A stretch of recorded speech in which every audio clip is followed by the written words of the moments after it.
Welcome back everyone, it's Shaker here at Film Gob, and it's time for a quick review of Suicide Squad the extended cut. I've managed to see an online version of this. I've not seen the Blu-ray yet with the extras, but I thought I'd give a quick view. Now before I get into a few details about the extended cut, let's take a look at what I thought about Suicide Squad the movie when it came out in cinemas. So let's take a look at that first. This is a good film. It's not perfect, it's not great, but I enjoyed it. It's a fun, entertaining action film. The pacing of the film is fine, the tone is very kind of dark overall, but there's a lot of lightness and humour in there. It kind of flew by for me, so it didn't drag in places, so that was good. When it comes to the story and the plot, it's not great because it does feel a bit muddled, a bit kind of... For me, the best thing about this film was the cast, the characters, the performances, and the interaction between the characters. I'm sure there's an extended edition that will come out on Blu-ray, and I look forward to getting that. So yes, just like I said all those months ago, the extended cut is here. Now I'll go over some of the scenes that are added in this edition of the movie. I'll go over how I thought, they actually enhanced the movie slightly, and I'll even go over some of the scenes that are not in the movie. So the trailer did show quite a lot of scenes that don't even make it into the extended edition, and we'll go over that as well.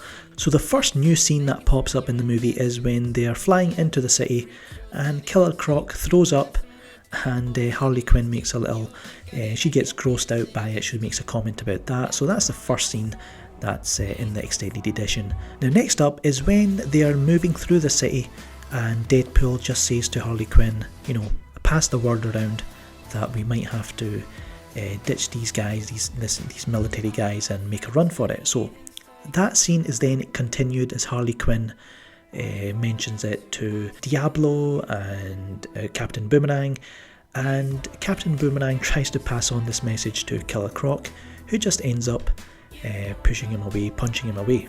There's a couple of moments in this movie where there's a kind of a relationship between Deadshot and Rick Flag that we never actually got to see in the theatrical cut. So there's a bit more respect there, a bit more communication that actually helps you kind of understand other scenes in the movie. So I would say those kind of inclusions are quite necessary. I thought they were a good touch. You've got Harley Quinn, there's a flashback to when Harley Quinzel is chasing after the Joker. She's upset that he's leaving her behind, and she wants to prove to him that she's worthy of his attention.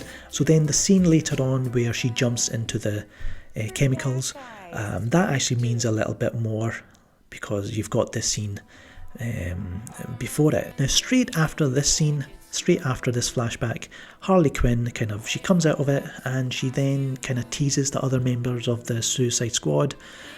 She goes up to Killer Croc, there's a bit more interaction between them, between her and Diablo, and then between her and Katana.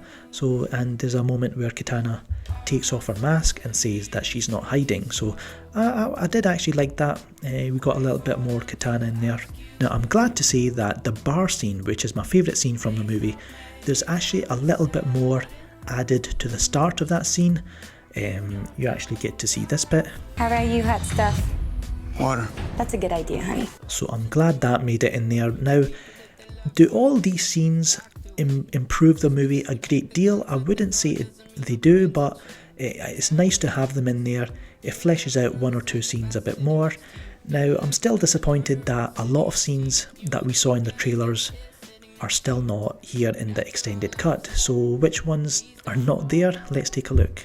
So you've got this shot of Katana with her blade and the trapped souls. We've not got that in the extended cut, nor do we have the scene of Katana. Looks like she's fighting Harley Quinn with this green tentacle wrapped around her. Harley Quinn winking at Deadshot. Joker throwing a grenade, shouting bye bye. This obviously would have taken place after his helicopter crash, but who's he fighting? Who's he pointing the gun at? Who knows?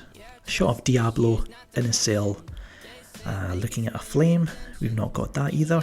Rick Flag and June Moon a bit more to their relationship we never got to see.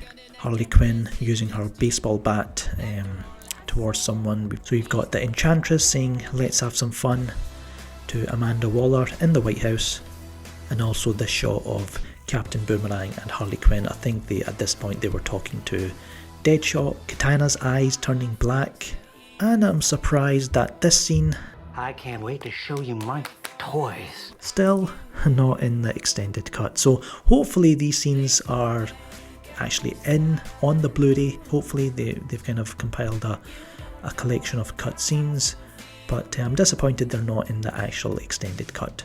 Now, a lot of things I said in my initial review, they still hold true. You know, the plot is still a bit weird, some of the dialogue is a bit weird, it feels out of place at times. For some reason, somehow, Killer Croc's dialogue, I'm kind of coming around to it. It's kind of so bad that it's good in a way. So I think watching this extended cut made him less cringeworthy. But like I say, overall, not a huge improvement over the theatrical cut, but definitely one or two scenes here and there, a few moments, improve my viewing, but not a great deal. So I will still give this movie a 3.5 out of 5. So that's my rating. Let me know in the comments below if you've seen the extended cut, what did you think of it? And click that like button, subscribe. So until next time, see you later.